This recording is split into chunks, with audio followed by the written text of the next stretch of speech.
bem-vindos a mais uma aula reconstruindo a história, sistemas coloniais europeus. Nosso tema de hoje é América Portuguesa, ok? Vamos então para o nosso primeiro slide, a ocupação da América Portuguesa. Como vimos anteriormente, a ocupação sistemática da América Portuguesa teve início em 1531 com Martim Afonso de Souza. Nessa época, os empreendimentos mercantis portugueses na Índia e na China tornavam-se cada vez menos lucrativos e a coroa estava interessada em buscar novas fontes de riqueza. Era preciso também garantir o domínio dos territórios na América, diante das ameaças e dos ataques de holandeses e franceses. Assim, buscou-se promover sua ocupação, atraindo colonos com a promessa de riqueza, títulos e honrarias. Voltando aqui para mim, como vocês viram no slide anterior, tinha até um mapinha lá. Aquela parte roxinha é a parte que foi destinada, que foi promulgada pela bula papal como posse de Portugal. Tá? A linha vermelha é o Tratado de Tordesilhas. Da linha vermelha para o oeste, tudo América Espanhola. Da linha vermelha para o leste, tudo colônia ultramarina portuguesa. Tá? Essa posse foi tomada em 1500, né, com o aportamento das naus portuguesas, comandadas por Pedro Álvares Cabral, um grão-mestre muito inteligente, tá? E com qualidades, né, excepcionais. Alcançou, né, o litoral brasileiro, tomando posse desse território para a coroa portuguesa. Tá? E aí seguiu seu caminho em direção às Índias. O Brasil foi praticamente esquecido nesse período, né? Teve algumas visitas, alguns acessos, né, a nosso território para buscar alguns recursos naturais que nós vamos conversar daqui a pouco. Mas, propriamente dito, tá, a necessidade de ocupação do território ultramarino português, chamado Brasil, né, ele se torna extremamente necessário a partir da década de 30, dos anos 1500. Tá? Por quê? Franceses e holandeses também estão à procura de colônias ultramarinas para buscar riquezas, tá? Ok? Para explorar recursos naturais. Então assim ocorre. Tá? Vamos para o nosso próximo slide. As capitanias hereditárias. De início, a extração do pau-brasil, principal atividade dos portugueses na América, não levara à fixação de colonos. Esse tipo de exploração não demandava a formação de núcleos populacionais. Na década de 1530, a coroa portuguesa na América começou a produzir açúcar, artigo muito valorizado. Seu comércio gerava grande lucro, como mostrou a experiência dos portugueses na Ilha da Madeira e nos Açores. Para implantar esse cultivo, o rei Dom João III decidiu usar um sistema que tivera sucesso naquelas ilhas, a divisão de territórios em grandes lotes doados a fidalgos portugueses, os chamados donatários. Os donatários poderiam explorar economicamente as terras do novo continente com seus próprios recursos, desde que pagassem à coroa parte dos lucros obtidos. Assim, em 1534, Portugal dividiu sua colônia americana em 15 faixas de terra denominadas capitanias hereditárias, que se foram doadas a 12 donatários.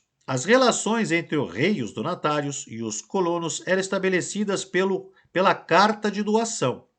Nela, o donatário era definido como ocupante da terra, mas esta continuava sob o domínio do rei de Portugal. De acordo com a carta,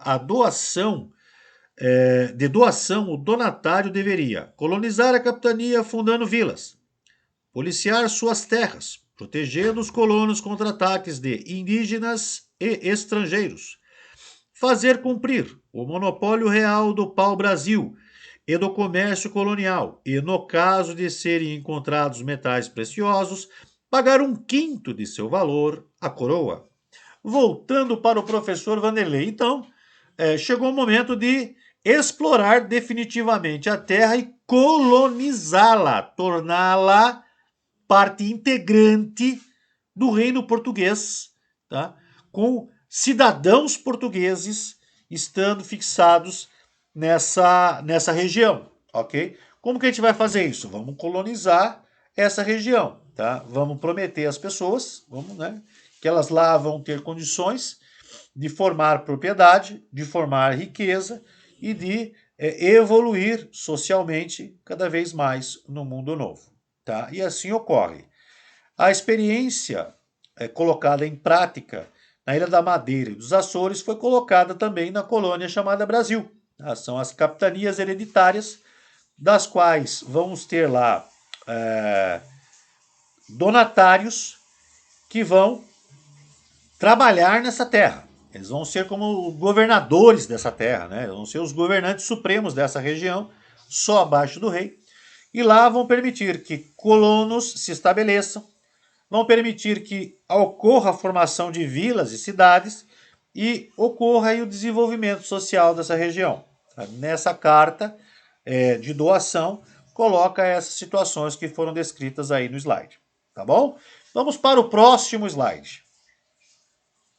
Outro documento chamado de foral estabelecia direitos e deveres entre a coroa e os donatários. As terras recebidas não podiam ser vendidas, pois pertenciam ao rei. Em compensação, o donatário podia transferir a capitania a seus herdeiros, daí se chamar capitania hereditária. E tinha o direito de doar sesmarias, vastas propriedades, a colonos católicos, utilizar indígenas para o trabalho agrícola, montar engenhos, cobrar impostos e ainda exercer a justiça em seus domínios.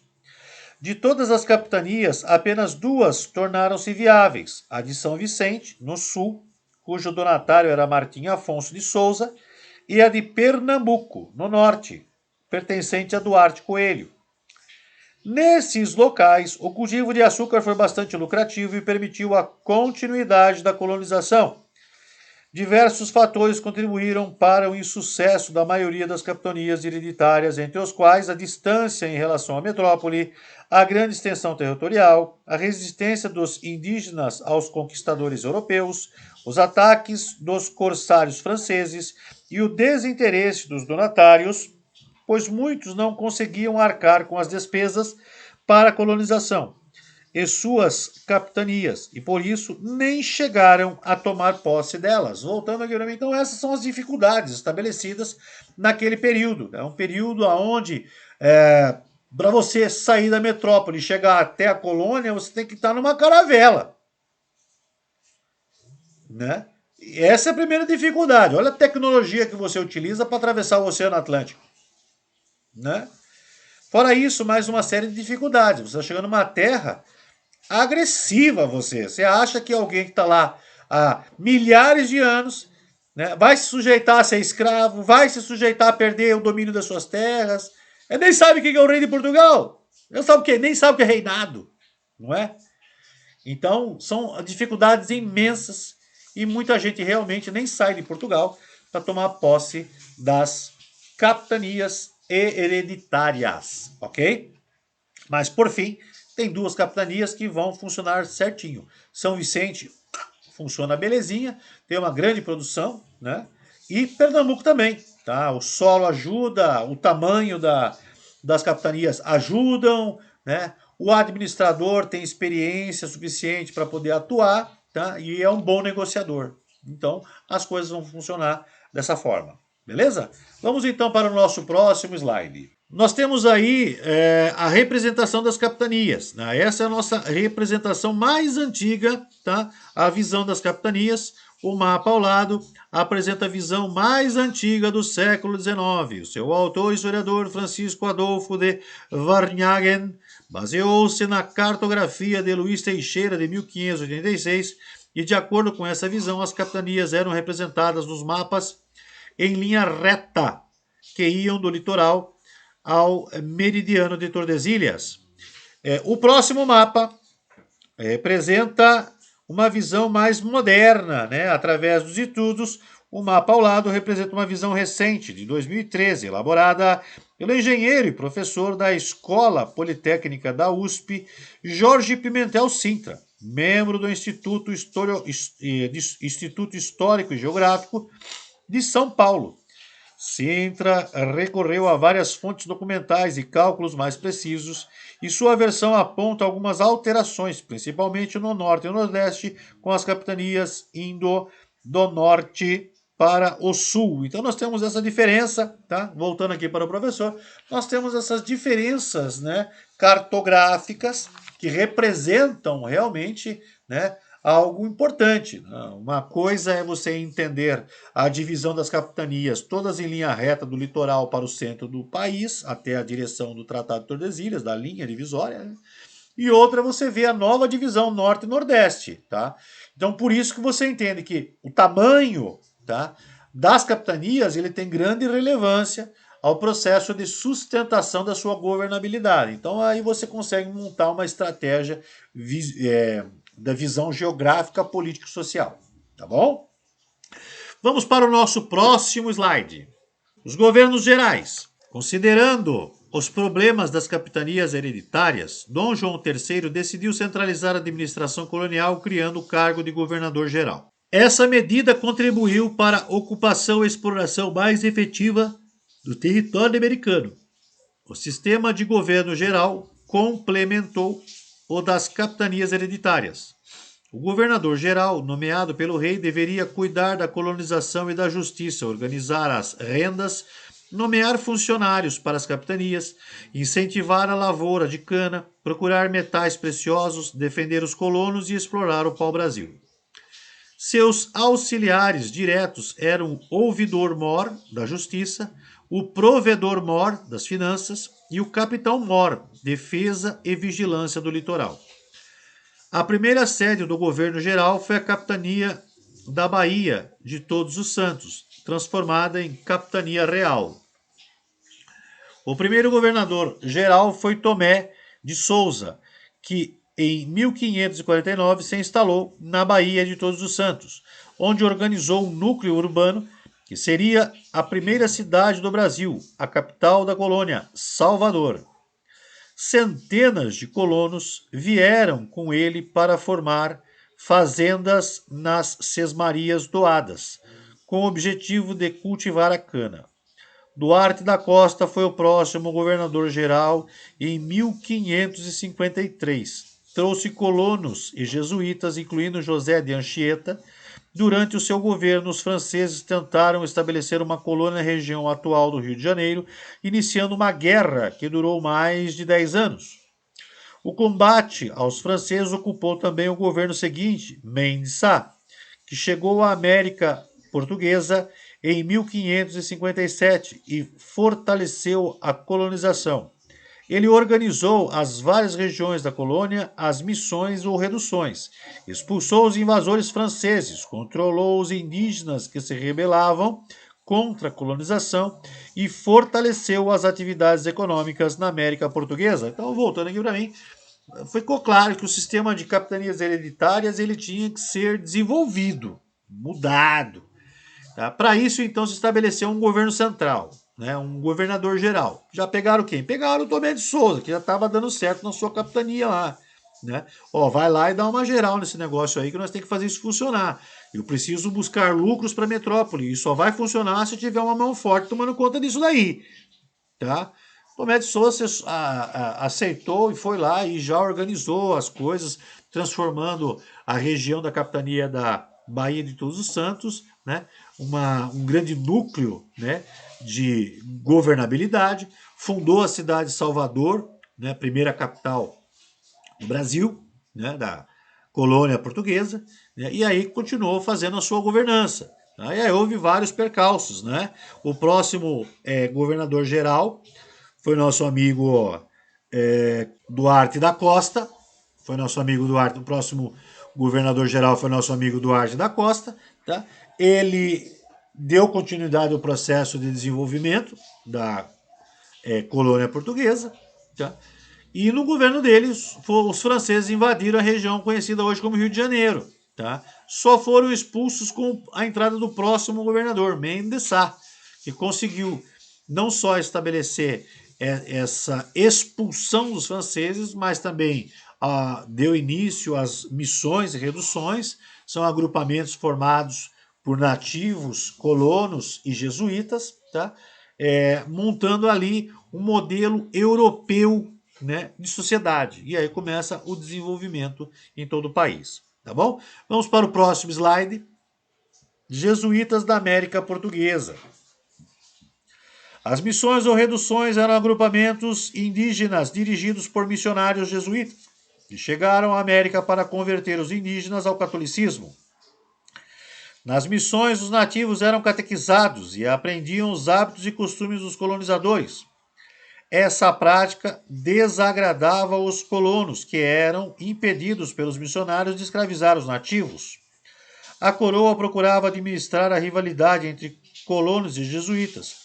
Se por um lado era importante que os colonos utilizassem os nativos para a produção, por outro, as missões jesuíticas eram necessárias para garantir a ocupação dos territórios e pacificar as comunidades indígenas. Somente a partir de 1570, quando Portugal passou a incentivar a importação de africanos escravizados, as disputas entre colonos e jesuítas diminuíram. Os indígenas cristianizados perdiam os elos com sua cultura original, mas também não eram aceitos como indivíduos livres ou iguais na sociedade colonial. Apesar disso, foram os jesuítas que preservaram muitas tradições culturais indígenas, como a língua tupi, ou tupi-guarani. Né? Voltando aqui para o professor. Então, tinha esse processo, os jesuítas vieram para estabelecer as missões, né, e as reduções, são esses agrupamentos, para poder agregar novos fiéis à religião católica cristã, não é? Pois bem, e além disso também estabelecer padrões sociais como utilizados na Europa, tá? Ou seja, tirar o indígena da sua cultura nativa e inseri-lo na cultura europeia, na cultura europeia. Só que ele não era considerado pelos europeus como um indivíduo, né, igual aos europeus. Tá? Existia sim o preconceito desses cidadãos que, né, não, deixaram de ser nativos, indígenas, mas não conseguiram se tornar, né, europeus, né, para os europeus que viviam no Brasil. Tá bom? Então vamos lá para o nosso próximo slide. Confederação dos Tamoios. O grupo de franceses que em 1555 ocupou a costa da região da atual cidade do Rio de Janeiro tinham a intenção de formar uma colônia chamada França Antártica. Tentando ganhar o apoio dos nativos, os franceses fizeram uma aliança com os tamoios, que habitavam a área e eram inimigos dos portugueses, pois estes os escravizavam. Assim formou-se a Confederação dos Tamoios, que dificultou a expulsão dos franceses. Em março de 1560, com o apoio de uma armada vinda da metrópole, os portugueses tomaram a principal fortificação francesa, mas não conseguiram expulsá-los. Nesse confronto, José de Anchieta e Manuel da Nóbrega tiveram atuação fundamental, levando os tamoios a desfazerem seu acordo com os franceses e a não lutarem contra as tropas reais. Em 1565, aproveitando-se das derrotas franceses, Estácio de Sá, sobrinho do governador Mendes de Sá, lançou a base para a fundação da vila, que viria a tornar-se a cidade de São Sebastião, no Rio de Janeiro. Seus objetivos eram estabelecer o domínio luso na região, expulsar os colonos da França Antártica, pacificar os indígenas e explorar os bens da costa brasileira, e combater as embarcações francesas que ainda traficavam na América Portuguesa. Em 1567, os portugueses conseguiram expulsar os franceses. Então, em 1567, né, a colônia portuguesa definitivamente expulsa os franceses do litoral brasileiro.